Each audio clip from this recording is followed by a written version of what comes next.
Okay, what's your name? Naima. Nice to meet you. Okay, can I just ask, at how many weeks do you think that a fetus is viable? Well, viability and moral worth are two different things. No, but I'm asking you, at how many weeks do you think a fetus is viable? Well, at about 20 weeks, a baby can survive outside of utero. So it's actually 24 to 26 weeks? weeks? 20. The youngest ever in a NICU unit actually happened in San Diego, not far from here, and survived at 20 weeks. Okay, so under Roe v. Wade, 93% of abortions happened in the first 13 weeks of pregnancy.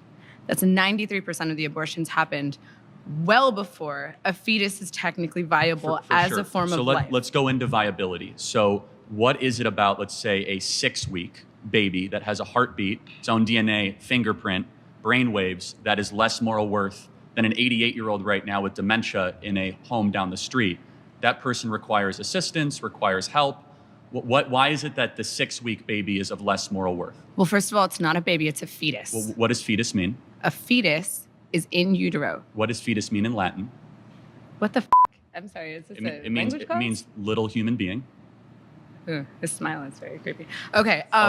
Smiling is creepy? No, your smile specifically. Got it. But let's go back we're losing track here. No, but what species is the fetus? The fetus is not a species yet. It's technically classified as a parasite until it is viable. So, now, I want to talk to you about something very quickly. I can't let you get past that. Are you saying a baby is a disease or a tumor? A parasite is not a disease and a tumor. Those are not the same thing. A parasite is defined as something that cannot survive outside of its host. A baby, before it is viable, cannot survive outside of a woman's womb. Got it. So let's extrapolate that. It is not a living organism. Are old people with Alzheimer's and dementia that are being assisted every day, are they parasites? No, they're not parasites. They're human beings who are on the brink of death. Got it. So they're not going to be able to survive. My 4-month-old that requires mom's breast milk and requires daily changes and feedings cannot survive without its own. Is my 4-month-old a parasite? Your baby can breathe on its own. Your baby can drink water from its mouth to its stomach. But it cannot. Your baby can it hunt? food. Can it gather? Can it reason? But that's not what qualifies something as being a living organism. Being a living organism simply means, can you survive outside of a womb, outside of your host? Got it. So I just want to make sure I'm clear. Why does that then equate to moral viability? It equates to scientific viability. Why? Under what standard? Because it is not alive, and you are advocating for the rights of something that is not technically a life. Got it. So what is something while that has sacrificing the needs of the human woman who is alive. Got it. So, but a mom can survive. Yes. Without the baby in her. Uh-huh. Right? Yes. The baby cannot survive without the mom. Yes. But a mom cannot survive without her lungs. So it's not her body, it's in her body. It's not her DNA, so it's not her choice. So It actually is directly her DNA. Okay, first of all, do we have our terms correct? We agree? Actually, no. So first of all, I would like to refine our terms. I have 2 points to bring up after that, though.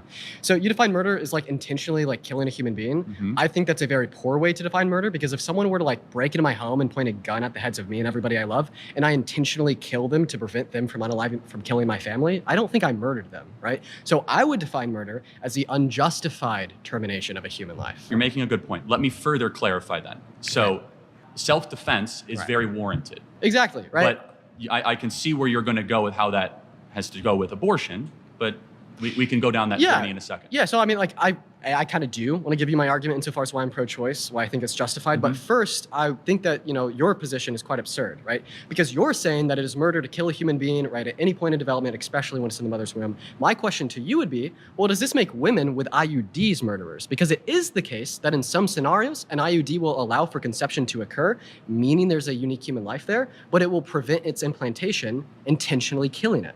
Well, no, preventing implantation is not necessarily the same thing as terminating a fertilized egg. For example, if you take Plan B, again, it's not the same thing. Preventing the production of progesterone is not the same thing as terminating a being that has been fertilized. You do not know for a fact that the egg has been fertilized. You do not know that when you have an IUD. Okay, yeah, so preventing fertilization or implantation to the uterine lining is killing a conceived zygote. So what happens? A sperm goes into the egg, right? The egg becomes fertilized. It's a conceived zygote. In some cases, it will prevent the implantation of the conceived zygote, killing the conceived zygote. In some cases, correct. So what do you say in some cases, women with IUDs are murderers? Of course not, they're not murderers. We do not know for a case. That's like saying that So what's the difference between an IUD killing a conceived zygote and a mother going to Planned Parenthood and killing the fetus in her womb? Well, so you're asking two separate things. If they knew for certain, to be more clear, that I have a fertilized egg and I'm going to take a drug to prevent that fertilized egg from attaching to their uterine wall, then yes, that is an act of killing or murder, of course. Okay, so But- do you but think you all do- murderers should go to jail?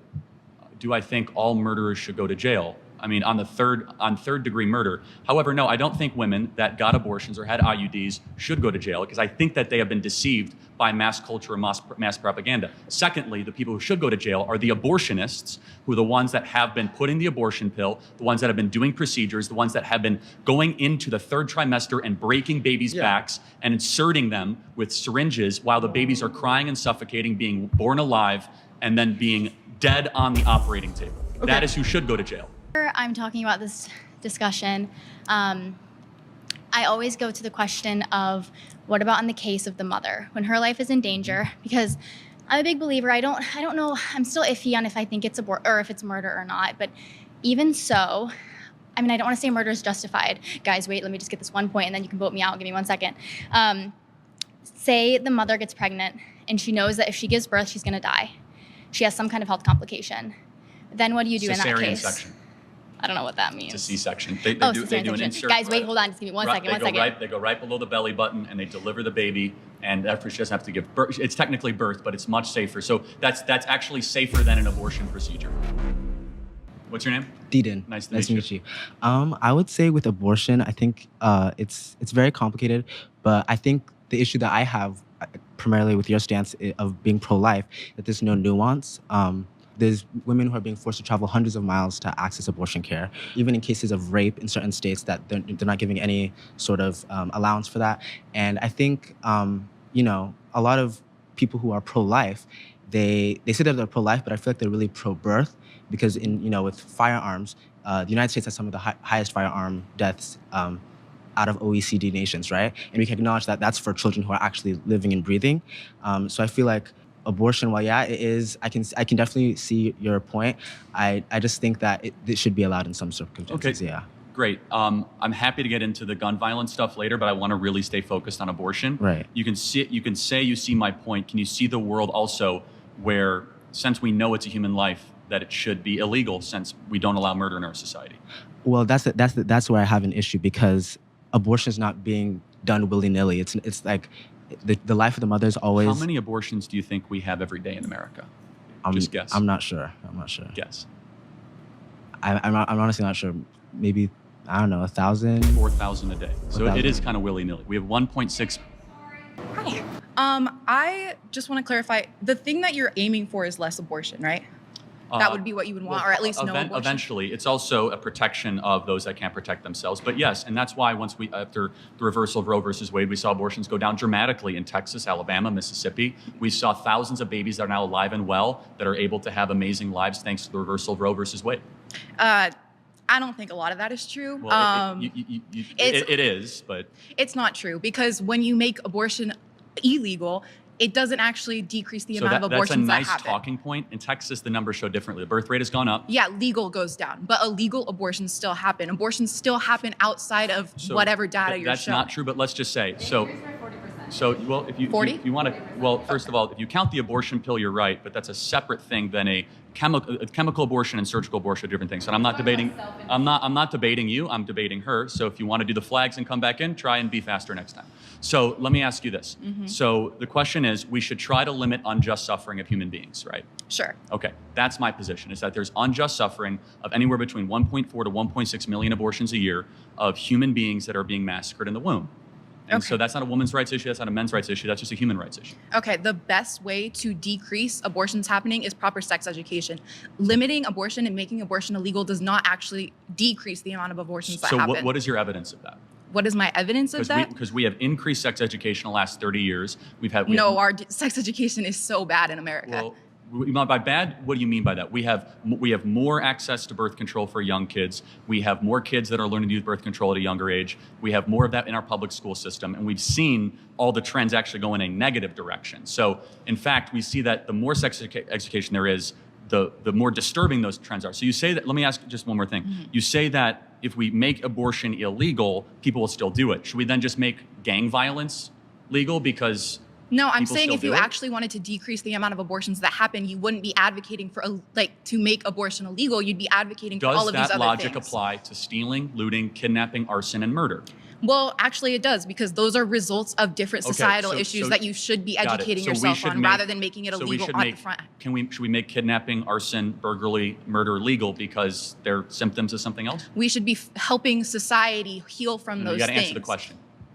We want less of those things. Should we just make them legal and we'll get less looting? Actually, I'm gonna let someone else. Thank you very much. Nice to meet you. Yes. Nice to meet you, Charlie. Big TikTok guy here. So, pedophiles, people who were married to children in the past and normalized in that society, should they go to prison?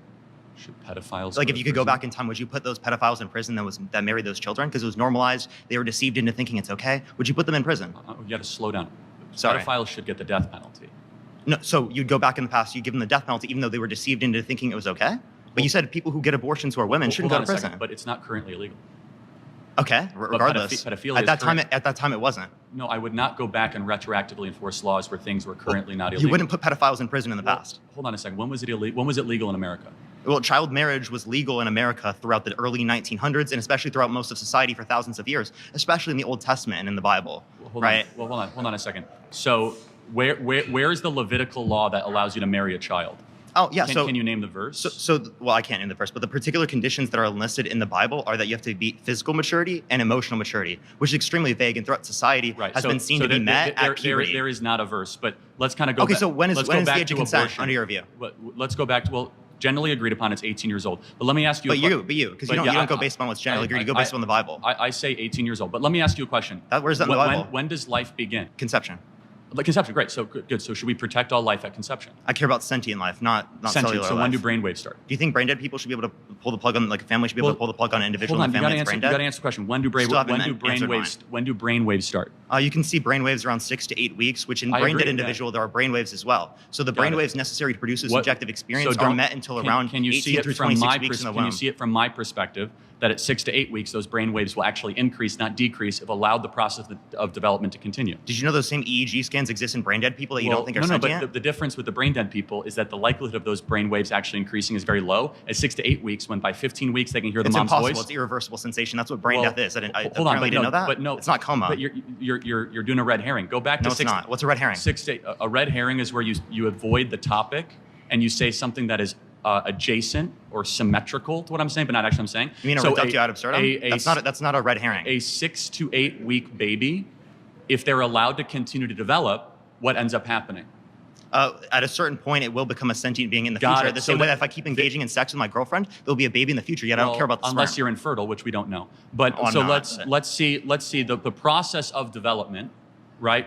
Why do you want to answer my question yet? Why do you have the ability or the right? Should those child P3Os go to prison? The process of should the pedophiles go to prison? From 1904. How many pedophiles are alive from 1904? They're not alive, right? I meant if you can go back in the past, hypothetically speaking, and you could put them in prison, would you put them in prison? I would have killed them myself if I was alive back then. So then you don't apply it based upon what people are deceived to believe. You apply it based upon what you consider to be moral. So the women who had abortions, you think they should go to prison. So why should women who get abortions go to prison, but someone like my mom who told me that Santa Claus exists shouldn't go to prison because they're both sent? This is not going to be a constructive debate if you keep on talking over me. Well, I was finishing my statement, you were talking over me, but go for it. Let me ask you a very simple question. Do you think it would be a good thing if we had less abortions in America?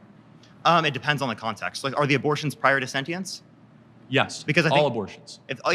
No, it would not be necessarily better unless it is the case that the abortion? people didn't want the abortions and it would be negatively impactful to their health, medically speaking. Are you against late-term abortion? After sentience, yes. Okay, so you believe in an 8-week abortion ban? Yeah. No, I don't. Sorry, I believe in an abortion ban after 18 through 26 weeks. Okay, that's a more reasonable position. I have to give you credit for that. It's similar to Trump's 15 weeks. Yeah. So why do you think that most people don't share your view on that? Well, people just don't really know what sentience is. There's not a lot of conversation about abortion, and these conversations are very difficult. They're conceptually hard to go through, and I understand why a lot of people don't understand their positions on it. But I think people are where most you're cutting Americans me off. I thought we weren't cutting people off. I was actually complimenting you. Nice to see you. So I just have one question.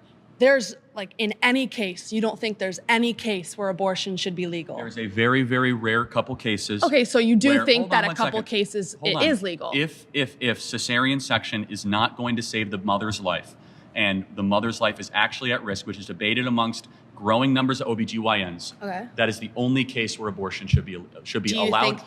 But people say it is a growing consensus in the pro-life world that abortion is never medically necessary. Okay, so if you had a daughter and she was 10 and she got raped, and she was going to give birth and she would and she was going to give birth and she was going to live, would you want her to go through that and carry her baby? That's awfully graphic. But it's a real life scenario that happens to many people. The answer is yes, the baby would be delivered.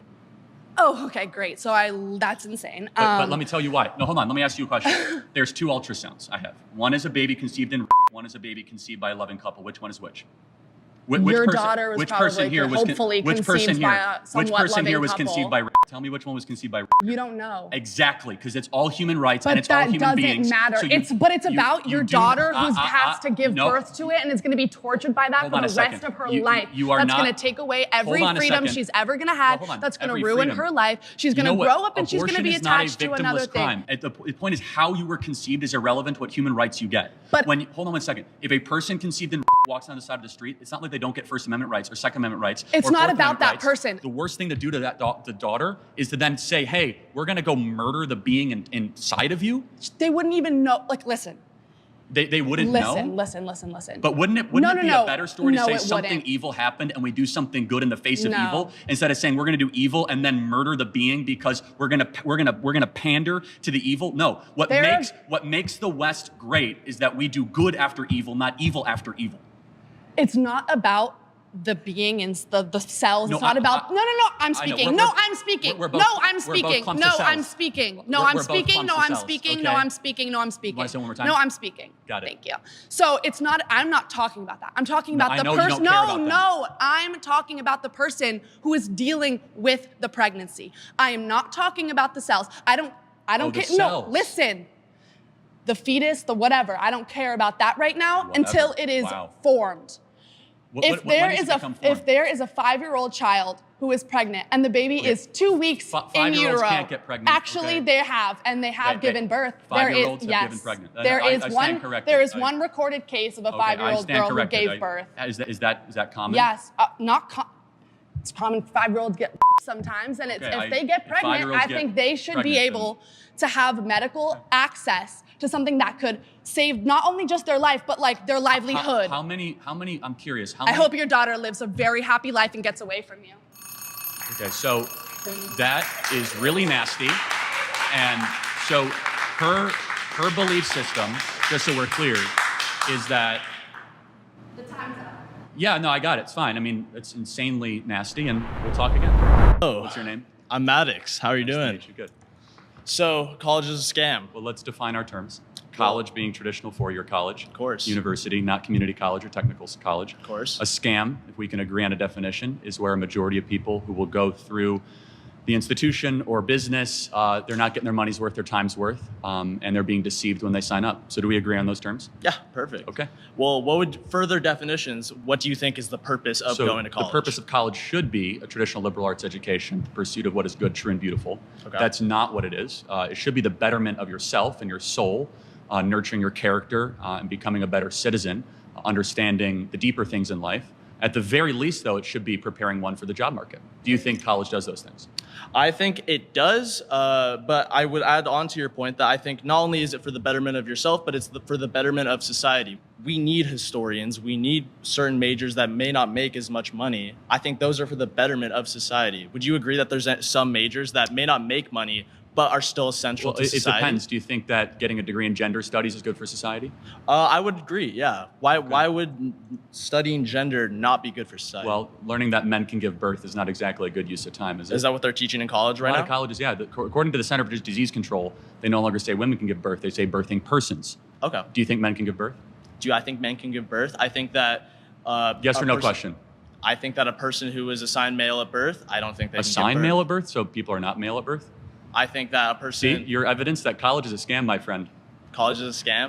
You're lacking in a lot of wisdom. Well, here, we can continue right now. So, gender studies, do you think that studying gender is not essential? Should we not deepen our understanding of gender? I don't think gender... We're going to get there later. I don't think gender exists. I think that there are two sexes, infinite personalities, and no genders. However, let's get back to the core contention. Well, here, can I ask my question again real quick? Well, I'm going to get back to my core contention. A scam. So the majority of kids that go to college, if they end up getting a job at all, they end up getting a job that does not require a college degree. Do you think that certain jobs that may not associate with a direct major can incorporate skills that you learn from a major? I think I'm an econ major, and depending on what job I do in the future, I can still use the skills learned from that. So tell me about Milton Friedman. Tell me about Milton Friedman. He is an economist from... How about Thomas Sowell? Thomas Sowell. Ludwig von Mises. Ludwig. Well, I will say that I'm a first year. How about I'd love to see you answer the gender studies question. We will get there later. That's what psychedelics are for. Who's next? Well, I think it's difficult to think about just one major, thinking about just gender studies. Like, sure, like not everyone should be a gender studies major. We need doctors, we need lawyers, we need everything. However, why does it matter if 10 people want to be a gender studies major and it matters to them? Like, not everyone can be a lawyer, not everyone can be a doctor. There needs to be some people, and you know what? Yeah, it sucks that some people do go to college and get a degree and then they end up not in a workforce for that. But I don't think that has to do with like college was a scam. It's more like maybe that just wasn't the path for them, or that life choice was just too hard to get for them. But some people are able to go to college and get a degree and use it, and that is super important, because imagine if no doctors went to college, they're just like, I think I can do it. Well, of course, doctors and lawyers need credentialing, right? But college. Well, less than 5% of all people that go to college end up studying medicine or in legal. The vast majority go into soft social sciences, communications, or the humanities. So you're in college, or have been, is that correct? Yeah. Are you forced to take classes that you think are a waste of time? Yeah, I'm okay. You know what? Hold on. So they're taking your money and they're forcing you that they're a waste of time. That's kind of scammy, right? Oh, I think that some classes. Ooh, some. So you have to probably go in debt, right? Depends. Okay. Are you going into debt? No. Okay. Well, that's good. I picked a school that actually offered me a scholarship. Oh, so someone else is paying for your college. Good. Oh, I don't know. Depends on me. I mean, that's a school that wanted to give me an opportunity. But that's not what we're talking about. Well, we're talking about the scam element, right? So you said that there are some classes that if students had to go into debt or had to pay for, would not be a good use of their time.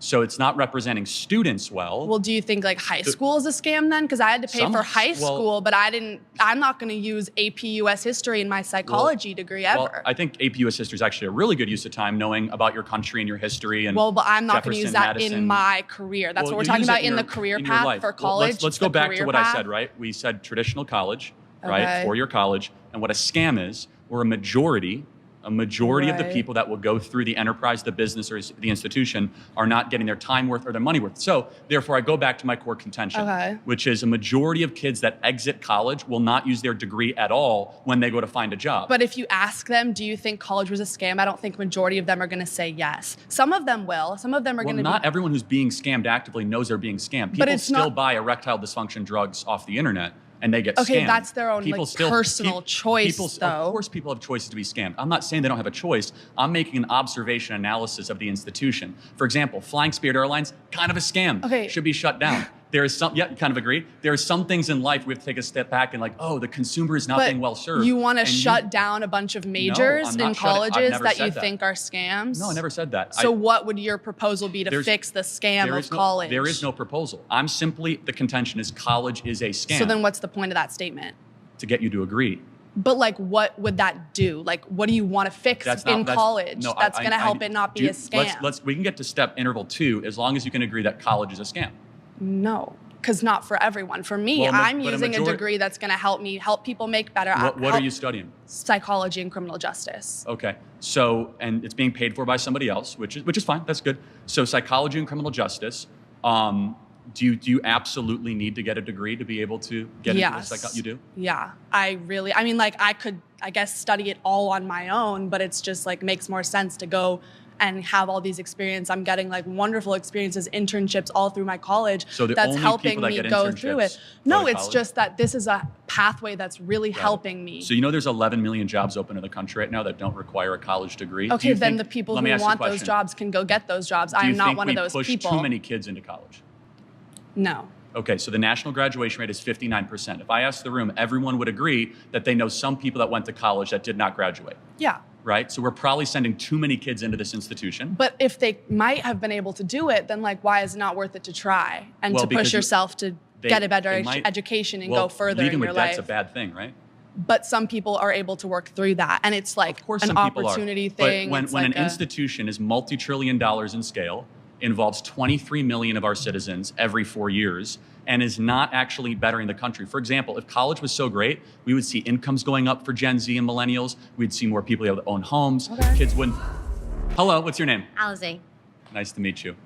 Okay, so let me start by saying, well, first of all, you said we're sending too many kids to college. Who's sending them? Who's forcing them? Guidance counselors, parents, community. Are they forcing them? Are they signing them up themselves? Hold on. Forcing, I never said forcing, but you can have nudging and forcing are two different things. We also subsidize college through the federal government. So you guys get subsidized interest rates, scholarships, and loans. So the taxpayer is nudging students and gently and sometimes forcefully pushing them into college. And you would agree it is an expectation if you grow up in a upper middle class home to go to college. You would agree with that. So there's a societal cultural push. I didn't grow up in an upper middle class. So. Okay, well, but would you see it from there? Would you see how that argument is correct? I guess there might be a pressure, but no one's sending them. You're sending yourself. Well, of course. Well, we're all over the age of 18, right? Right. When you're in college, so you're sending yourself. Right. But that's besides the point. Let's be honest. I mean, that's a silly argument. Yes, they're technically sending themselves. I was just at Arizona State University move-in. Everyone had their parents there. They were co-signing on loans. They were there helping pay for stuff. Parents, the ones that are still checking in. They're the ones that largely subsidize their lifestyle. Hey, Mom, can you Venmo me $3,000 so that I can go out on an extra night? Yes, of course, when you're 18 years old, you're the one signing on the dotted line. But there's enormous pressure and nudging and cultural expectation that students go to college. Right. Okay. I think the problem here is that it's up to the person. You can't just go to college and expect to come out with a degree. You have to put the work in. You have to put the work in. You have to make connections. And some people might think college is just 4 years of partying and drinking and making friends, whatever. But you have to actually put the work in. And if you put the work in, you make connections, and you can find a job right outside of college. Well, no, not doubting that you can't find a job. It's just that 52% of them get a job that doesn't require them to get the degree. But most jobs offer incentive pay if you have a degree.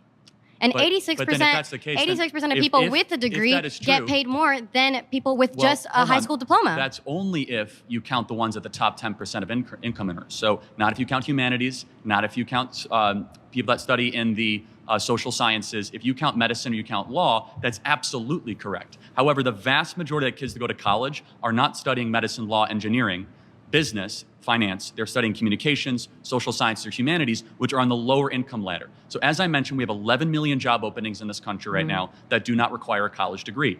I'm guessing in this room that within 4 to 5 years, you guys would kill to be able to earn $80 to $100,000 a year, yes?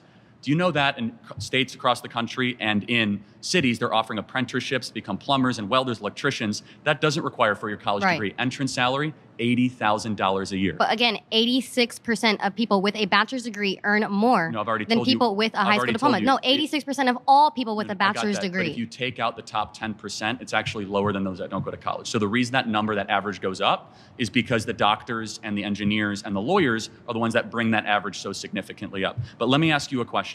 Do you think that there's any waste at all in the current college model? Do I think there's any waste? I don't think we need all of it. Okay, good. What part? Well, you have to start with your core classes. And it's like high school. You're taking the same classes in high school. So do you think, like, for example, do you think that... I'm Emily. Nice to meet you. Emily. Thank you. Earlier said that about 5% of college students are going into fields of like medicine, law, and engineering, Let me clarify. Okay, yes, as far as they are going to be able to get postgraduate degrees. So they will go all the way up and get their Juris Master, or they will end up passing the bar or becoming a doctor, right? Okay. So it's easy to say doctors, lawyers, but healthcare professionals, if you count nurses or people that work in healthcare, that number is closer to 20-25%. Okay, so 5%. Who here has a doctor? Can you like raise your hand if you have a doctor? Like a medical doctor? Yeah.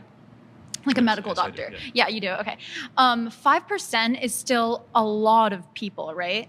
Of course, but that means 95% might not need to exist at the institution. I don't think that's the takeaway. Just because 5%, which is still millions of Americans all across the board. But if you were to say, hey, we only have medical schools, only have legal, we can get rid of gender studies, get rid of...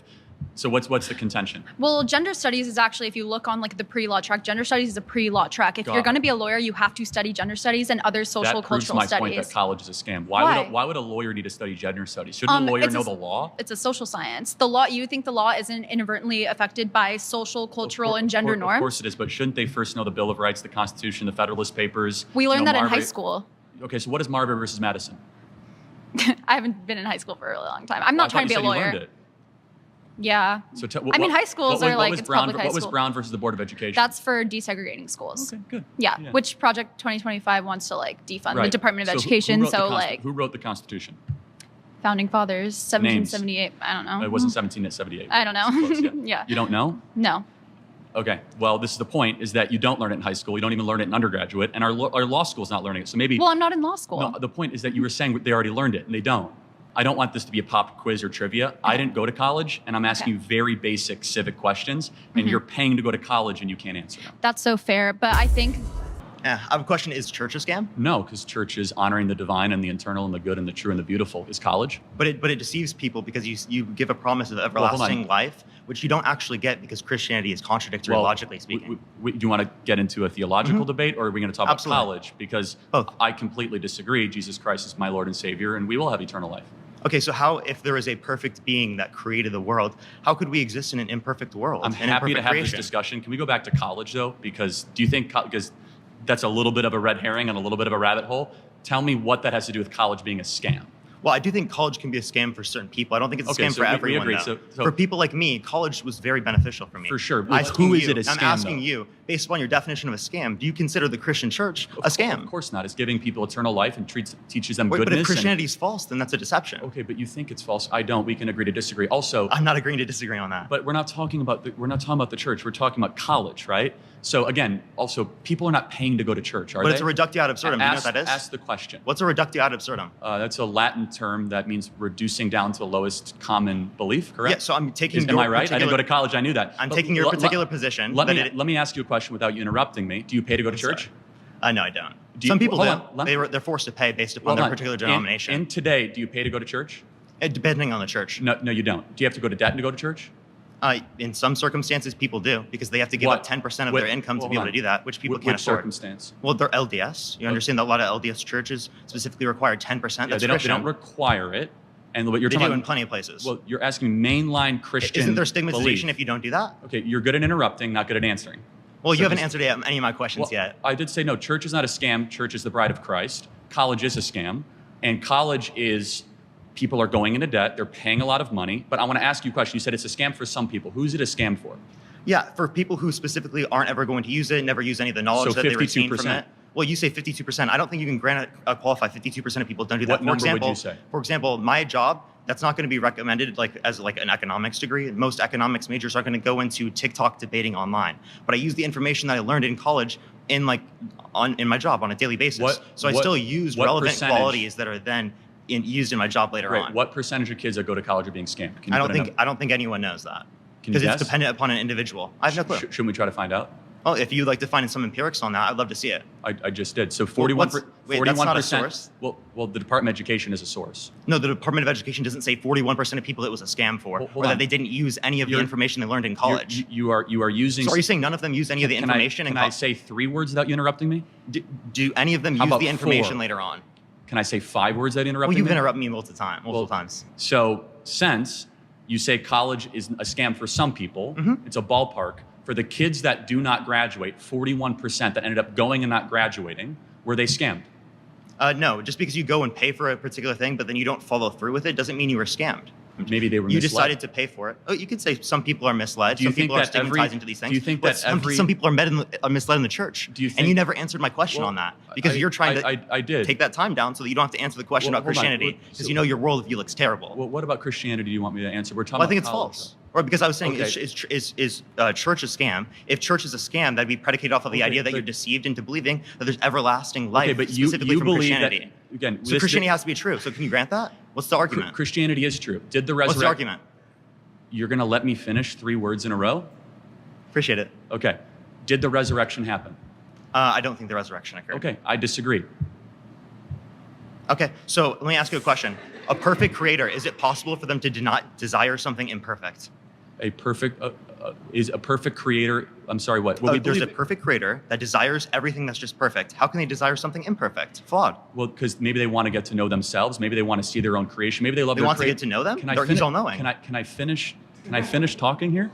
Okay, maybe because God loved the world so much that his creation, which rebelled against him, given agency and free will, rebelled against them, then got eternal life, what we actually deserve, and then sent his son on a rescue mission to save us from that. The church is the bride of Christ, will save us from damnation that we deserve. College is far from the bride of America. It's currently scamming the youth of this country and sending them into oblivion. Didn't answer the question. I did. No, you didn't say how they could desire something imperfect. Well, God can We'll do talk anything. about that later. God can do anything. So, what's your name? Sam. Nice to meet you. Let's define our terms. A woman is an adult female with XX chromosomes. You tell me, what is a woman? I think a woman is somebody who identifies as a woman. Got it. So that's not a definition. That's like saying a table is something that identifies as a table. Give me an objective definition of No, it's not. A table is an object. Well, tell. A table can't identify as anything. It doesn't have choice. You have to give me an objective definition of what a woman is. If I decided right now that I wanted to identify as a woman, I would be a woman. Okay, but that doesn't answer the question. I know, but right now I'm a man, right? So if that happened right now, I'd be a woman. So once a person makes the decision to identify as a woman, got it. No, they're a woman. That's a separate issue. What is a woman? That's the definition. No, I know, but you have to tell me what. A person who identifies themselves as a woman. But you have how do you know that they are that thing? How do I don't need to know what they are. I can ask them if I want to know. But there needs to be. You need to tell me what that thing is, though. Somebody who. Okay, sorry, we're not getting anywhere. We're not getting anywhere. No, it's important because it's like saying a giraffe is a thing that looks like a giraffe, or a coyote is a thing that looks like a coyote. It's called circular reasoning. You have to give me a actual definition. I don't have to. I did give you a definition. No. You said that a woman is something that thinks they're a woman. That doesn't give me a definition. That's simply. What would you consider a definition then? An adult female with XX chromosomes. No. I mean, like, what makes that a definition? Oh. Hi. Juliana? Juliana, I remember, yeah. Okay. I don't necessarily think that you can define a woman just by her chromosomes. Women are so much more than that. They come in a variety of shapes, sizes, colors. And I don't necessarily think that you can count out somebody who's trans just because they don't have a certain set of chromosomes. There are also people who are born, I'm drawing a blank. Okay. Intersex? Yes. So XXY or YYX? Or just, or like X0 with nothing. So natural mutations upon the binary, essentially, right? Yes. So, but they don't have both sex organs that both operate, right? Yeah, but that also I don't think necessarily works, right? Because if it's X, one just is more X, dominant and than there's the other. So you're either more male or more female, right? So you might have both a penis and a vagina, but there's never been a case of someone who can impregnate themselves. Okay. I also don't necessarily think that works for this situation, but I also want to say that one of my best friends is trans, and I would say that she's more of a woman than I am. I think that women define themselves by multiple things, not just their sex organs. If somebody asked me who I was as a woman, I would not say I have a vagina. Totally fair. I would. No, I think you said something smart. So you said that person is more of a woman than you are. Therefore, you're grading off a definition of something accomplishes womanhood. What is that? I think that's the thing too. And I do think that gets a little complicated, right? Because there are social norms for a gender, but I do think we try to break that, right? No, for sure. But you said that specific friend is more of a woman than you are. Why? I think she's a better person than me. I think she lives life. So women are better people? She's a better woman than I am. I'm not saying women are better people. But what makes a woman? Because you said she's more of a woman than you are. So I want to know what that definition is. Right, okay. I'm going to let somebody else go. All right, Parker, what is a woman? A woman is an adult human person that has a desire to be in accordance with a particular set of social and cultural norms that are typically associated with the female sex. Now, define a man. Define a man. You're looking at one, XY chromosomes in a Okay, but does God the Father have XY chromosomes prior to incarnation? We literally have a religious topic He's a father and he's him, but he's not a man? We have a religious topic Wait, so a man is someone with XY chromosomes, but he doesn't have XY chromosomes, yet he's still a man and he still uses preferred pronouns? It's actually very interesting. In the original Hebrew, Adonai, do you know what Adonai is? It's the Hebrew word for God. It's actually genderless, but in the scriptures, they use he, right? And they use the masculine. Jesus Christ came to earth as a man, not as a woman, not as genderqueer. But let's go back to the... But God the Father's a man, right? Because all fathers are men. Well, first of all, there's a trinity. So God the Father is neither man nor woman. He is omniscient, omnipotent. He is all being on top of it. So why do you use he? Well, I did not. The scriptures do. You could use woman. You could say her. You could use him, but the way that the language is structured, again, it is God the Father is so above gender, it is so above any of our understanding. Then why use him? Glory and understanding.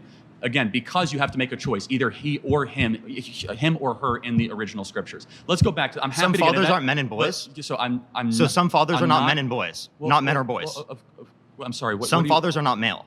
No, of course they are. I'm not. Wait, so God the Father's a male? Hold on, God the Father. So where do we get God the Father from? What Greek word? From your scripture. Well, from Abba, right, which is a very close personal term. You're not answering my questions, and you're bringing up random language that doesn't matter. Well, it actually does. No, it doesn't. But let me get down to the root of it, because he's not a man. You know he's not a man under your worldview. Yet you still use his preferred pronouns. You still call him a man. Christ is a man. man. You don't do that with trans people because you're transphobic. That's why. Okay, got it. But Christ is a man. I'm happy to get into the sexuality and before gender incarnation, he's not. Of the Trinity. Okay. Before incarnation, there's no penis. There's no XY chromosomes. There's no small gametes. Hold on a second. Let's think about it. If that's correct, how is it then Jacob saw the face of God? Okay, so if there's hold on. If there was not before the incarnation, how did Jacob see the face of God? How did Jacob wrestle with God? Characters can have faces without biology. How did Jacob wrestle with God? So okay, do you think that he has a body? Well, or was that a figurative notion of wrestle? That's a mystery of the scriptures. I'm not here. Well, it is. I'm not here to debate theology. Can we go back to what we're talking about? Does he actually have biology? You keep trying to pivot because you know this debunks you. Well, what biology does your God have? Well, the one of Christ our Lord. No, I meant before incarnation. Well, to be honest, I don't quite know, and I don't think the scriptures are. So you don't know what a man is? Well, you can't define what a man is? It's a little opaque. Again, you're looking at a man. But your video, the largest video on TikTok is, what is a woman, 20 million views, but you don't know what a man is in your own worldview? I said you're looking at a man, right? Wait, but God the Father doesn't meet that criteria. Am I looking at a man? Yes, you are. Okay, good. Just making a man that's beating you in a debate right now. Okay, that's fine. So let me ask you a question, though. So do you think that anybody can become a woman? I think that anyone who meets my criteria is a woman. What's your criteria again? Again, adult human person that has a desire to be in accordance with a particular set of social and cultural norms that are typically associated with the female sex. Can society ever be wrong? Sure, but like it's a desire to be in accordance with a set of social and cultural norms. Can I become black if I wear blackface? No, because it's not a desire that you have to be in accordance with a particular set of social and cultural norms. Wants to be black? Because race is defined phenotypically based upon the expression to other people. But by some standard, you're judging that. Do you think there's a phenotypical expression of someone who's white and someone who's black? Like, I see you're white because of your phenotypical expression. Right. So, but do you think, but Rachel Dolezal that said she is black and culturally black, is she black? Does she have phenotypically characteristics we would associate Define with people phenotypical. Black? I'm not sure what that word means. Phenotypical, it's going to be the expression. So of melanin content, one skin. Yes. Okay. So she could pass as a black person. Wait. So she doesn't have the melanin content. She's borderline. No. Heavily. Okay. So then she's not black. Okay. So you're able to say who is black and not black? That's how we define it in society. No shit. Okay, got it. So, but is there an objective definition of who is black? Wait, language is all subjective. Linguistics professionals indicate it's subjective. Language is all subjective? Yes, absolutely. Oh, Every really? word you just used was created by other human beings that are engaging in conversation. No, now you might think it's created by God, but even then it's still subjective. But now we're getting somewhere. God's a subject. Now we're getting somewhere. Is the word and the value behind murder objective or subjective? Well, I think morality is subjective. But you think it's subjective too because it comes from God. That's interesting. Wait, does it come from God or independent of God? Well, no, of course it comes from God. It's transcendent. That's subjective. That's subjective. Yes, it is. No. If it comes from God, it's specifically subjective. If it comes independent of God, then it's objective. No, what you just told me is also compatible morality. With moral anti-realism. So let's go back to the Ten Commandments. You don't understand metaethics. Well, hold on a second. What does subjective morality mean? What does it mean? Subjective morality means that it comes in everybody's own opinion, their own form, not dependent objective. upon a stance. Again, God is a stance, and that's the truth of morality. So, if let's believe. Do you believe if everybody believed in the concept of God, the transcendent God, that there was a 10 Commandments and we should live by them, right? Is that objective morality? No. Just because people agree doesn't make it objective. Okay, then again, independent of a stance. What is agreeance is not independent of a stance. What is objective morality then?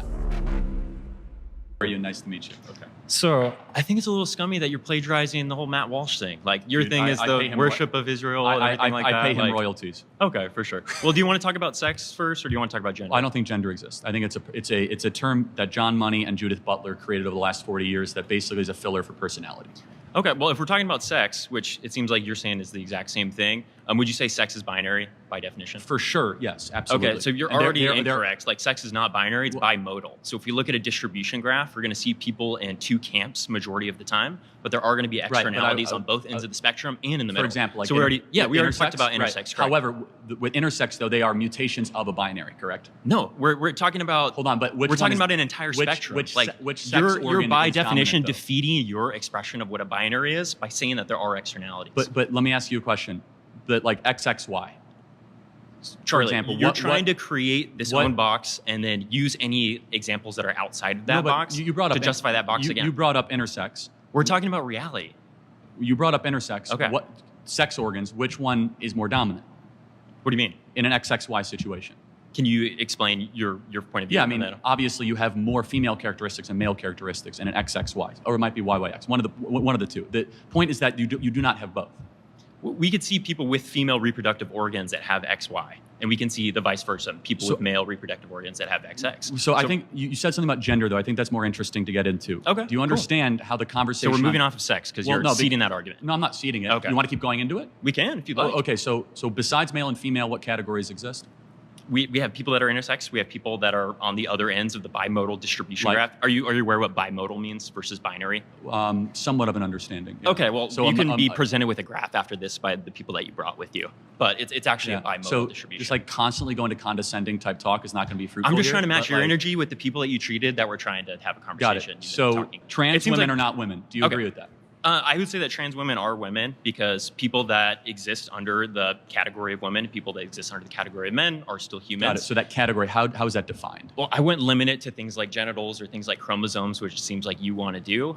What type of genitals would you say I have since you're so obsessed with genitals? I'm not obsessed with genitals, but I could do a blood sampling right now and I could see exactly what you are because every single one of your trillions of cells are either coded with XX or XY, no matter how much surgery or whatever. I think that you are man, but you could fool me. You could take hormones, you could play camouflage. Like I could fool you to be Hispanic if I had the right Hollywood makeup director. That doesn't mean that you are the thing though. But you're going from an objective biological perspective, which we've already talked about with sex. I'm talking about a social construct or a social utility. Yeah, so like if we were at a restaurant, right? I'm sitting down you're a man. And I'm sitting down at the table and you're telling the waiter, hey, I want to go sit with blank. What would you use? With you? He doesn't know my name. Yeah. Well, so I'm sitting over there. That guy. Yeah. Yes, correct. That guy. You're going to typically use he or him, or you're going to say that guy, like you just said. Correct. Because you're ascribing the male gender to me based on my performative characteristics. I say I could be an error. Maybe you are a biological woman. And then you'd correct yourself, right? Maybe not. So that's what that is exactly what we're trying to say. So the question is that, do you think that womanhood can then be assumed just through costume design? It's not costume design. What is it then? It's performative social characteristics. So you could act that's it. What gender is. Okay, great job. Got it. So you could it's like a theater troupe. It's not a theater troupe. These are social. So womanhood categories. Can be appropriated. No, they're categories. That's what it is. So there's nothing inherent about the chromosomes. There's nothing that... Correct, yes. Wow, we disagree. So there's nothing inherent about having a period or being able to give birth or the specific hormonal makeup. In different cultures, we've ascribed that to womanhood. If you go back to other cultures spanning thousands of years, you'll see a difference when it comes to those Like, for example, the Mayans had plenty of people that were schizophrenic, right? So that means nothing to me, right? Okay, we have people that say they're hearing things from God. Would you say that's schizophrenic? Well, not necessarily. It built Western civilization and common law and due process and individual rights. I just wanted to hear that your priority... Defense of the unborn and the greatest civilization ever. You know, that voice from God happened to build the greatest nation ever to exist in the history of the world. That's fine. I think the Mayans would say the same thing. That's the problem with presuppositional arguments. Yeah, let's go down. Is that you could say anything. Can we go visit? I mean, God's telling me right now that you're a nation? fish. Do you think that's real? Can we go visit the Mayan nation? They didn't last that long, did they? Yeah, over killing and violence, and you can justify that if you like. You mean all the child sacrifice? And this is the condescending tone that's why I'm trying to match it, is because you mean all the child sacrifice the Aztecs, Mayans, and Incans did on the top of temples? Great civilization. Do you want to go back into the Old Testament? Let's bring Parker up in here and talk about all the child marriage, and we can talk about the justification of rape. Where was child sacrifice ever in the Bible? When Isaac was almost fucking sacrificed by his dad. He wasn't though, because at the beginning of Genesis, so God just said like, nah, just kidding, dog. Don't actually kill your son. Because at the beginning of Genesis 16 said, I'm going to test to prove Abraham. Obedience. Yes, yeah, that's right. So now you know it. So actually, there was no child sacrifice in the Bible. It was a prohibition on child sacrifice in the Bible. But anyway, that's a little bit of a rabbit hole. Do you understand at least? Can you sympathize with our perspective? Okay. That I'll calm it down a little bit. I apologize for the condescension. No, it's fine. I mean, but you're doing it's fine. But do you see where this could get wildly out of control? At least on the extreme. I don't see how it would get out of control, because even in sports, for example, you think that there's no. So this is something that we might be able to agree upon, right? Sports were not archaeologically dug up, right? The rules of sports, they are things that we've created as a society. We have decided as a society the most fair categorization is male sports and female sports. Now, as we've been able to understand, or at least bring into the forefront, people who don't identify with the binary, we still have to allow all people that are women in the women's category and all men that are men in the women's category. That includes cis and trans. If you'd like to change that category because you think it's unfair, we can do that. That's what's awesome about arbitrary rules, is we can decide hormones. I might not know this, but like when the Greeks started the Olympics 2,000 years ago, did they have like a bunch of dudes wrestling with women? I don't even think they allowed women to compete. Well, I might be wrong on that, but that kind of proves the point, though, that there was a... Yeah, and what did we do to allow women? We changed the rules. Right, no, but that, by definition, therefore, there is something from body composition, bone mass, lung density, testosterone, and estrogen rates. Yeah. Your endocrinology is different. So if you'd say the majority of males in the bimodal distribution graph, we're going back to that, you can say, hey, we want this level of hormones in this particular category, and we can separate it by hormones. I agree with you that a majority of men or majority of cis men are... You got to be like 99.9%. I don't know, Ronda Rousey could kick my ass, I will say that. No, for sure, but I mean, but could she kick Conor McGregor's ass? Well, now we're talking about the peaks, right? But she's at the peak of cisgender. No, because you're talking about the peaks of two different categories in the same sort of... Right, because why? She's a cis woman. She's a cis woman, and Correct. he's a cis man. But yes, and Correct. he could kick her tail, right? Yes, I would agree. Okay, for sure, right? Because cis men and cis women have different hormone levels. No, if you want to change the hormones, we can change the categorization. But you're saying that you want men and women, bar none, and you say that's the most fair category. Then we have to allow all women and all men.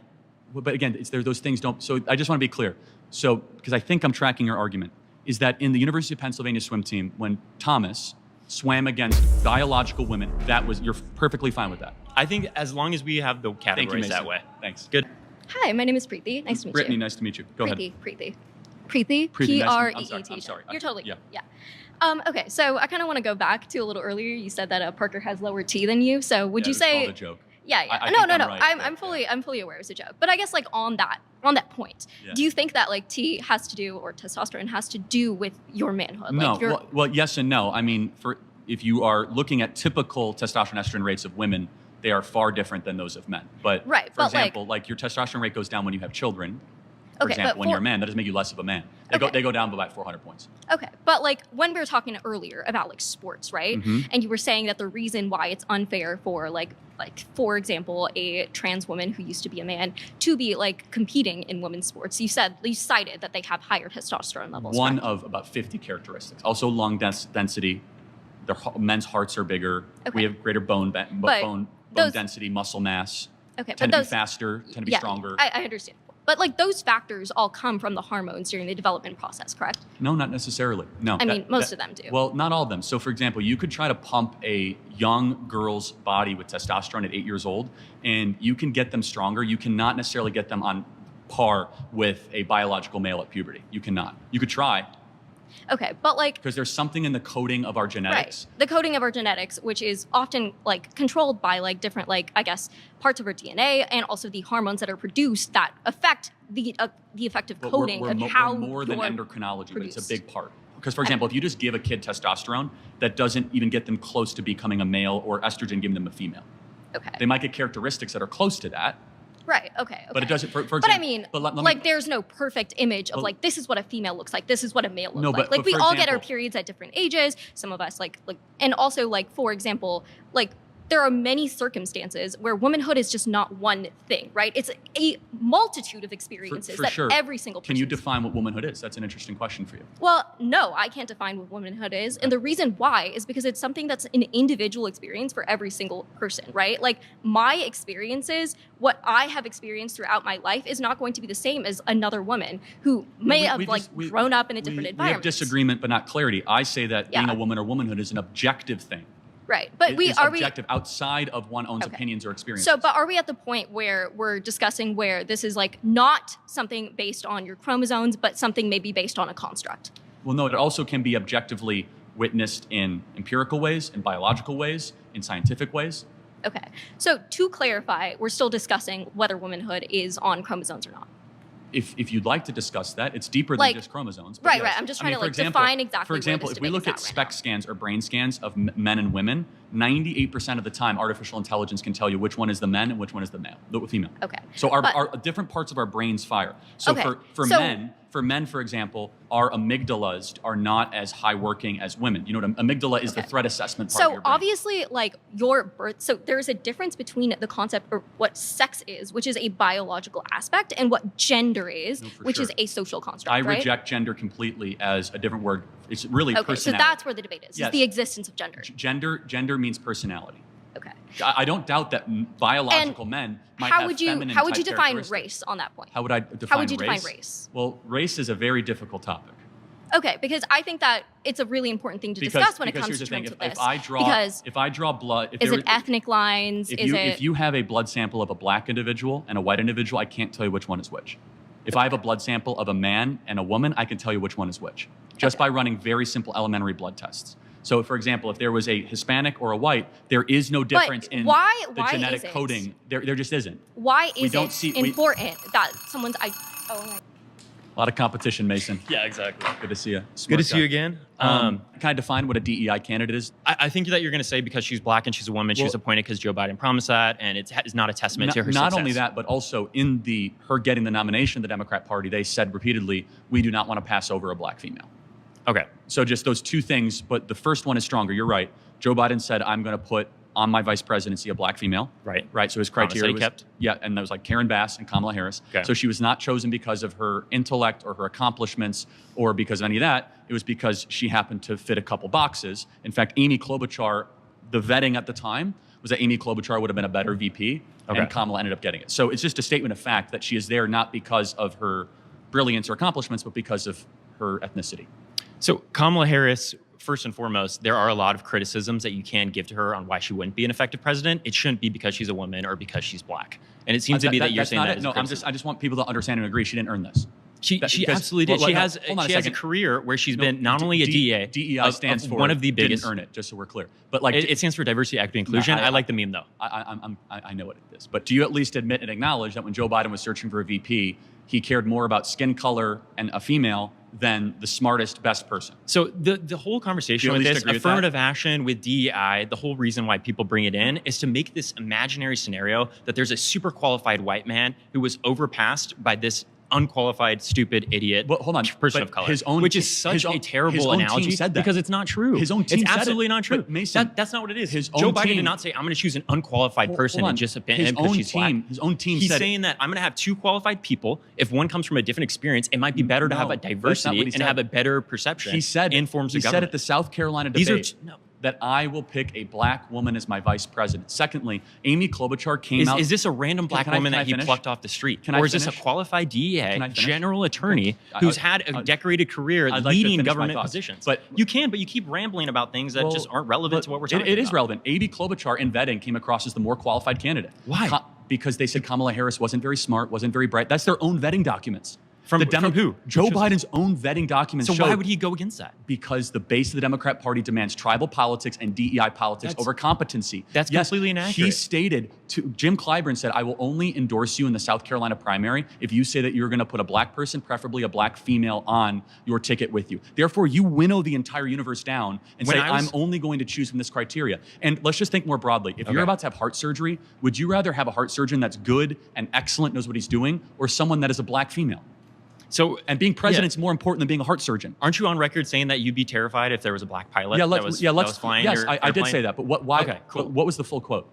I personally, I don't know. If you want to expand on that. Yeah, so this ties into this. United Airlines said that half of all their new hirees are going to be black or women, and that standards and pursuit of excellence is not going to be taken as seriously as diversity. When I'm flying a plane, I want to know my pilot is there because they're a good pilot, not because they fit some DEI box. Damn it, I wish we could have a better conversation. I'm sorry, man. Yeah. So let's say that Kamala Harris was the DEI hire as vice president.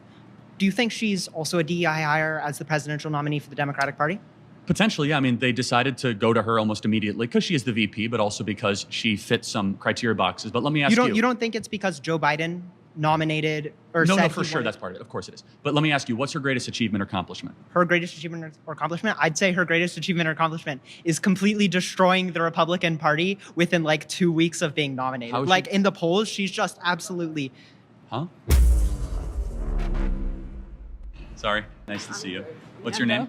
Amanda. Amanda. So you believe because Kamala is black and a woman, she was chosen for vice president? It's not my own belief. Her own team, Joe Biden said that. He said, Joe Biden said that? Yeah, he said, because beforehand he said, I'm going to choose a black female for vice president. He didn't say, I'm going to choose the most gifted or the most talented or the most accomplished. He said, I'm going to choose a black female. Mm-hmm. And so by definition, that is DEI. That is not the definition of DEI. By him saying that he was going to choose a black female, that could insinuate that he already had Kamala in mind for the role. No way does that insinuate that she's DEI. Well, what is DEI then? DEI would be... choosing somebody based on their race? No. It's giving people of color the opportunity to be welcomed into spaces in which they typically aren't able to get into. There's never been a female black vice president. And why do you think that is? Well, not why. You just said that's DEI. So by definition, she's DEI.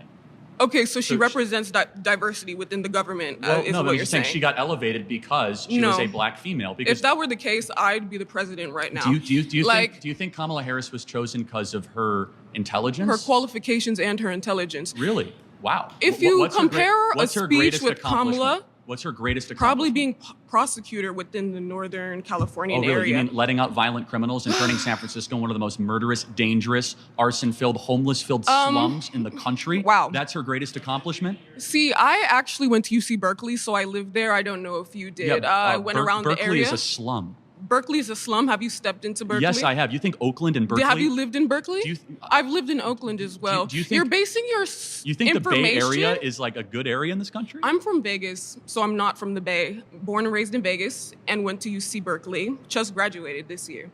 What you're saying, literally in no way, shape, or form makes sense. So you think her overseeing San Francisco becoming the laughingstock of the country is her greatest accomplishment? San Francisco is not the laughingstock of the country. If anything, that's Florida. No offense.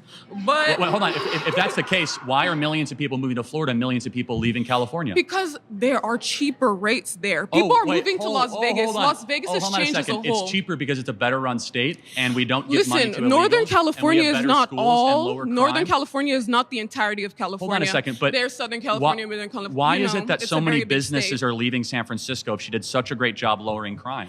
Do you know businesses go where things are cheapest to operate? Why are they cheaper? Because they're better run states. Do you realize that California is one of the most populated states within the U.S.? So obviously costs are going to be higher. California. Not only that, but land within this state is also very, very minimal. So that's... Well, hold on, you have tons of land. You're one of the biggest states in the country. Yes, it is one of the biggest lands, but do you also take into account the population that's here? Yes, and due Florida to that, and Texas have a greater combined population than California, and California has more population and more land mass than Florida. Why is it that San Francisco has a declining population and Miami, Tampa, Orlando have an increasing population? What does this have to do with DEI? Because she ran San Francisco poorly, and she was chosen as a VP because she was a black woman. She didn't run San Francisco poorly. She was the DA of San Francisco. So she's prosecuted. And then she became the AG of California, where crime went up, homelessness went up, arson went up, kidnapping went up, She's not the murder police. Isn't that the job of the police to get the criminals The attorney general of the state is the top cop of the state. Yes. And what did she do to lower crime in California? She convicted those who were guilty. Why did crime go up? Because as the population increases and this economy gets worse. No, as the economy gets worse, people are becoming more and more desperate, which leads to passive crime. Go ahead. Okay, so real quick, you're saying that the only reason she was elected is because she's black? Well, first so of all, that trumps her being a district attorney and all the accomplishments this is not my has? words. I'm just going on Joe Biden's own words. Okay. Joe Biden said, I'm going to preset criteria based on black women, and therefore she met that criteria, and that's why she was selected. No, why? I think what he was trying to say is, she's just black. She was just calling her black. She's not saying I'm doing. He's not saying I'm doing this because she's black. That's not what she said. He made a public promise before the selection even began and the process began. I will put a black woman on the ticket. So you're saying her being district attorney doesn't matter. That's not why. No, but yet Trump she did an awful being job. a failed businessman and making all the weird comments he's made. Well, hold on a second. That doesn't have any What I'm getting at though is that if she was not a black woman, she never would have been chosen as vice president. Her record was abysmal. She was a terrible attorney general of California. She did poorly. Yeah. All right. Sorry. All right. Yeah, yes. I just have to know. Do you think Tim Walz is a DEI candidate? Okay. I just want to see if you're consistent on that. DEI does not mean black.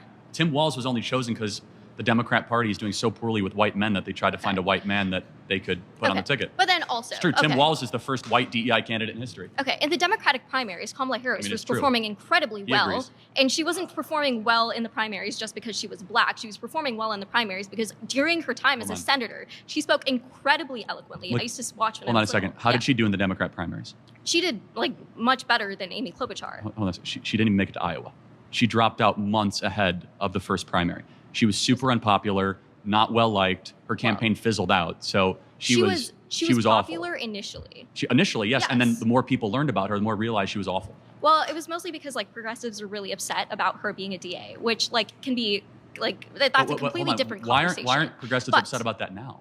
I mean, they are, but they are. That's news to me. But everyone's talking about how great a prosecutor she is. Progressives are definitely upset about the how the Biden administration has handled the atrocities in Gaza and how there are definitely things that Democrats are upset about. However, that's not the point of this conversation. And that's correct. That is not the point. That's not the point. What the point is that a lot of Okay, hi, how you doing? Great. So you keep saying that Kamala Harris is a DEI candidate, and I feel like my main fallacy with this argument is that competency can't be objectively determined because we all have subjective definitions of what a competent politician is. But my question for you is, if Kamala Harris is a DEI candidate, why is she beating Trump in the polls right now? We'll see what happens in November. Okay, but she's currently beating Trump in the polls. So either if the polls are right, I grant you that. He's incompetent. Or maybe she's a new candidate with a big surge. She's doing good. I would caution you being a little, like, this point in the election, getting too cocky, because we remember what happened with I'm not Hillary getting Clinton. cocky. I'm asking you to answer a question. If she is incompetent, how could she beat the president, who you said is an amazing president? As of the timing of this filming, can you name to me how many times she sat down for an interview? What? She refuses to talk to the press, refuses to take questions. She's done not one sit-down interview in nearly 25 days at the filming of this interview, mind you. I think that is a very weird point to make. Well, why would I count how many times Kamala Harris has had an interview? Because she refuses to take questions from the press and media? Like, shouldn't you do that if you're the sitting vice president? She's...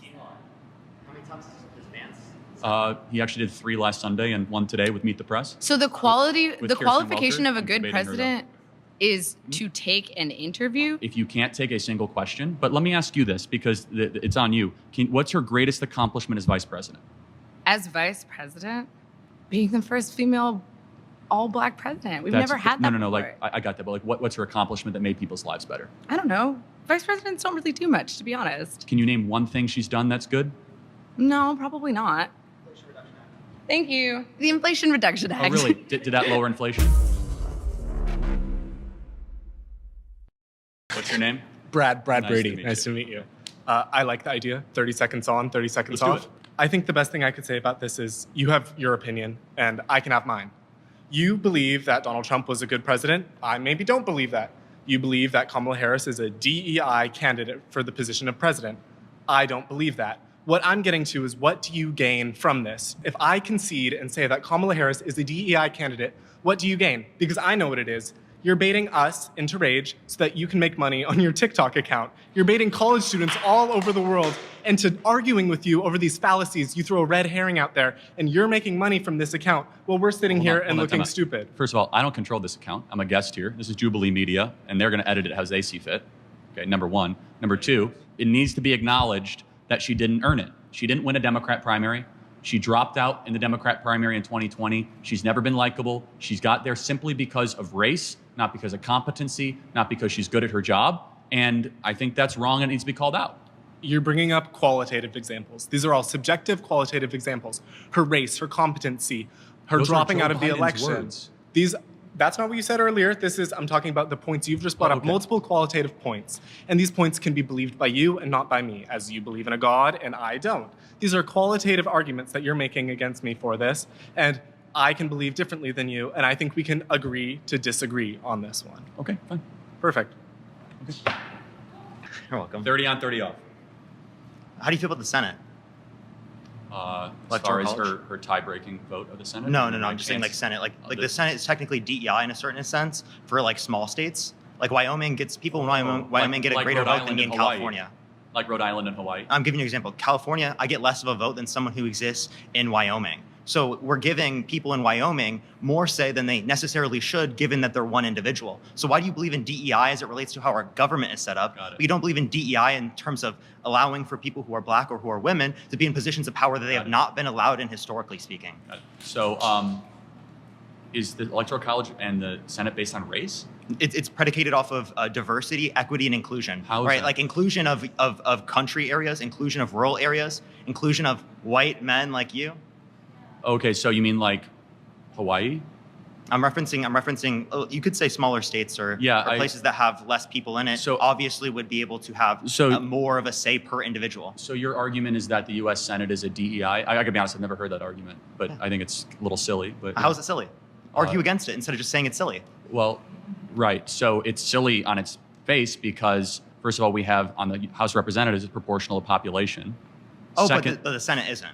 So it's DEI. It's not DEI. Yes, it is. Why would you say it's diversity, equity, inclusion? Because Wyoming gets 2 senators. They're their own sovereign state, aren't they? For country areas, for rural areas, equity for rural areas. That's not right, for smaller states. So let's go back to the Federalist Papers and the Founding Fathers. Why was the Senate composed Can you tell me this why way? it's not DEI? Like under your definition, why is it not DEI? Because it's not based on race. And by the way, it doesn't have to be based on race. It's not based on equity, and it's not based on inclusion. Can't you have DEI based upon different characteristics other than race? Let me finish. Whether or not you're a woman, whether or not. Let me finish. Why? It's because we are a collection of states. We are not a federal project. So states' rights usurp federal. Do you know what the 17th Amendment is? Do you know why the Articles of Confederation failed? Yes, but what is the 10th Amendment? Because states had too many rights, had too much power. What is the 10th That's why Amendment? we specifically adopted the Constitution. Parker, let me make one point, okay? Which is, how did we used to elect senators? It'd be population. No. We used to elect senators based on state legislatures. So the Senate is an extension of the state legislative bodies. That's not DEI, that's federalism. No. That's the way that our system is set up, which is a bottom-up, citizen-led government to allow the states, which are first and foremost sovereign. So it goes in this ladder in this country. That's still DEI for the states citizens, and for those country areas. No, because it's colorblind. It's not that, DEI is not only based on race. Hold on a second. Diversity for country, diversity for rural, equity for rural, and inclusion of rural. No, that's an interesting point. So do you think DEI is only race because you associate it with Kamala Harris? Let me ask you a question. Is there a single instance in corporate America where DEI is implemented where diversity means anything other than skin color diversity? So diversity. No, it's not about viewpoint. Women. What? Fine. How about chromosome or diversity or skin color? So skin color. There's gender. You have to move the goalpost a little bit because you got destroyed there. All right, but there's also. Well, no, I'm just asking a very simple question. The answer is no, because our system of government. That doesn't mean that's not DEI. Still meets your definition. The Senate is DEI. What was your definition though? What was your definition? Diversity, equity, inclusion. Diversity doesn't only apply to race. You're just saying other people defined diversity, equity, inclusion to be based on race. You didn't though. Let me finish. Because you're saying you didn't earn it. You know who did earn it? South Dakota and North Dakota when they charted themselves into states. Wyoming didn't earn it because they have less of a population. Into a state. Hold on. Okay, I guess the claim I'm making is that affirmative action is constitutional. Tell me about your claim. I wanted to talk about affirmative action because we haven't really gotten to it, and it's recently been revoked based on the new Supreme Court ruling. And I firmly believe that affirmative action is constitutional and is a right that certain American citizens deserve. And I just wanted to hear your thoughts on that. Well, the 14th Amendment allows for equal protection regardless of race, and it's a colorblind amendment. And the whole idea of affirmative action is to try to give people extra boost based on their skin color or their racial background, which by definition cuts underneath the idea of equal protection. Okay. So do you know why the 14th Amendment was founded and the Equal Protection and Equal Rights Act exists? The 14th Amendment was a post-Civil War amendment. 14, 15, 16, 17 were all during Reconstruction. So what was it in response to? Slavery. Oh, and who were slaves? Well, that's an important point. So do you think affirmative action will help heal the multi-generational problems of slavery? I do. I really do. Okay. Because, so let's just talk about the history for a second. Slavery begins in the early 1800s. Earlier. No. Slavery? 1816 is the beginning of slavery. 1619. Oh, yeah, I guess it would be. Okay, first slaves come in 1619. Doesn't end until 1800s. 1880s. Then we go into Jim Crow laws starting in 1877, and Black people are not given equal rights until officially 1965. Would you agree with that? That's generally the correct telling? Yeah, so, 1960s, 1970s. But just so we're clear that Black Americans were able to serve in office in the early 1900s. They were able to vote throughout the 1900s. But yes, there were poll taxes, there was Jim Crow laws, there was segregation. Of course there was. I mean, you have to be delusional not to acknowledge those things. Okay, so we can acknowledge all of those things. Can we also acknowledge, due to the laws under Jim Crow, that Black people were significantly hindered from economic advancement? This is a really important question. The data shows not really. It was evil, it was terrible, but Black Americans are poorer today in 2024 than they were in the 1950s. Yes, why do you think that is? Good question. So we have the Civil Rights Act, we have more benefits, more government programs. Something changed between the 1950s and 2024. So there's two answers to this question. Either America got more racist since 1950s to 2024, so like that 70-year period, because Black Americans are worse off today per capita than I would agree with this. You agree with that? Okay, good. Yeah. Than in the 1950s. Or there's another explanation, and I think the truth is somewhere in the middle, which is I think you would acknowledge that the disappearance of the Black father has been the number one driver of Black poverty in this country. Now, there are reasons for that we could... Yeah. What do you think the reasons for that are? Well, culture is one. Would you agree? So actually, let's go back to the foundations of that school to prison culture. pipeline, all that stuff. But can we at least agree that Black dads not being around is a bad thing. Anyone's father not being around is a bad No, thing. of course, not but specifically. 75% of black youth are not raised with a father in the home. It's the highest of any group in the country. It used to be 25% in the 1950s, so it's gone up dramatically in 70 years. Okay, so you are blaming the fact that black people have not been able to achieve economic equality and advancement in this country. They've had decrease. Specifically and solely because of the absence of black Not solely. parents. It is the most primary ingredient reason. It's the most so you primary think reason. it's the absence of black fathers? Correct. And you think, what else? Public sector's teacher unions that have kept these schools crummy and kids aren't reading and teachers keep getting paid and we don't fire bad teachers. That's a big thing. Okay. War on police in our inner cities and not having enough police and not actually locking up criminals. Hear me out. For example, in Chicago, do you know that only half of all murders go solved in the city of Chicago? That doesn't surprise me at all. That's a problem, right? That is a problem. Yeah. So we need more police, more detectives to solve those murders. But I want to hear your points too. I'm talking too much. So let's go back a little bit to what you said in the issue of policing. Mm-hmm. Now, starting in the 1980s and continuing onward, there's been a war on drugs. Is this correct? I like the war on drugs. You like the war on drugs. So Yes. during the war on drugs, it created an epidemic of mass incarceration, specifically Hold on. Only if you're using drugs no. or peddling drugs. If you don't use drugs, then you don't go to jail, right? So you believe that the criminal justice system is flawless? No, I've never said flawless. There's a lot of people in jail that shouldn't be in jail. There's a lot of problems in any system. Okay, so wait, let's pause on that. So you believe that a lot of people who have gone to jail shouldn't be in jail? A small percent. What percent would you say? 5%. You would say only 5%. Correct. When you have a system of justice, you're going to have scummy prosecutors. You're going to have bad defense attorneys. I have a question. Can I get a Google? What percentage of people currently incarcerated are black? It's way larger than Well, hold on. It's what? Hold on. Way larger than 5. No, I know, but Also, the fact I'm saying 5%. It's caused by the war on drugs. Hold on a So second. that's the point that I'm trying to make. Exactly. Who am I debating? Am I debating here? If your own government is pumping drugs. Yeah. So Okay, so I want to make a quick You're point. right. Black Americans are in prison far greater than the percentage of the population. So Black Americans are about 13 to 14% of the population. Yes, I About know half this. of all prisoners are black. Exactly. So blacks commit more crimes than whites do. They commit more murders. They commit more arsons. They commit more kidnappings. For example, blacks are 13% of the population and they commit 58% of all the murders. That's not a war on drugs. That's a culture problem. Okay, so let's talk about that culture. Black people have been legislatively subjugated up until 1965. I'll give it, honestly, it's later, but let's just say 1965. You do not think that 10 generations of legislative subjugation and slavery during that time, 4,000 black men, women, and children are lynched as the result of race riots in this country? You do not think that these things have a lasting effect? We have had 10 generations of subjugation and 4 of legislative freedom. Of course they have an impact, but it's more on you to explain why things got worse since the Civil Rights Act. More violent, less fathers around, poorer. Why is that? Because of mass incarceration and the unfair criminalization of black men. But let's just take murders, for example. Why blacks are 13% of the population and commit 58% of the murders? Why is that? Because people in affluent and whiter neighborhoods are not being policed at the same rate. There are more police. I'm talking about dead bodies. There's no, we're not talking about policing. We're talking about murders. Why are so many blacks committing murders outside of their population? Okay, let's take it back to some history. I'm curious for an answer to that question. I'm going to give you one. So let's go to redlining. Okay, redlining. Redlining Yes. is why so many blacks are killing each other? No, let me finish my claim. Okay. And then you can respond. Is that okay? Okay.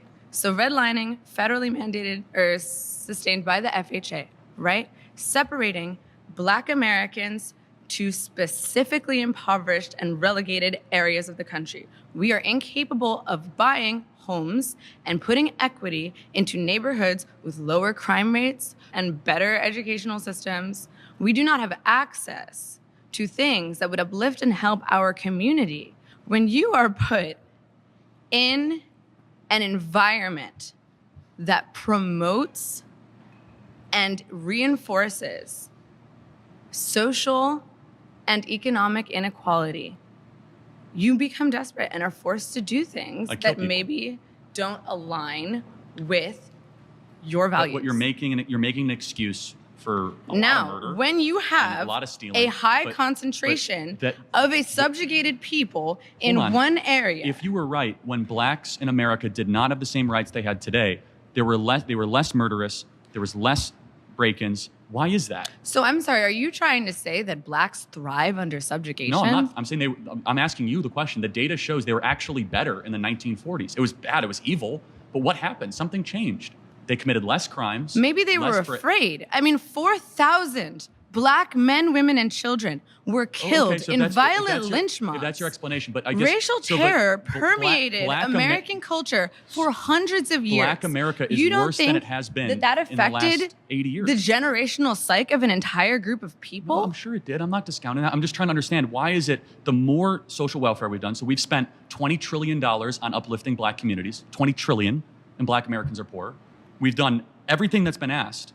You haven't done everything that's been asked, though. Great society, because what is being stamps, asked? Subsidized housing, Medicaid, public schooling, subsidized college. We're talking about $20 trillion that has been spent on the Great Society, and yet black America is poorer, more murderous, more dangerous. So there's an explanation. I'm asking you to explain. But we are not asking for handouts. We are asking for equity. Hold on, and but part of what does equity equity mean? is you mean taking from other people? Excuse me, it means sharing, which is something that you guys seem to have a very hard time doing. Sharing. So somebody has to explain why black America, and you haven't, is 13% of the population and commits 58% of the murders. Black people have built and founded this society. Thank you.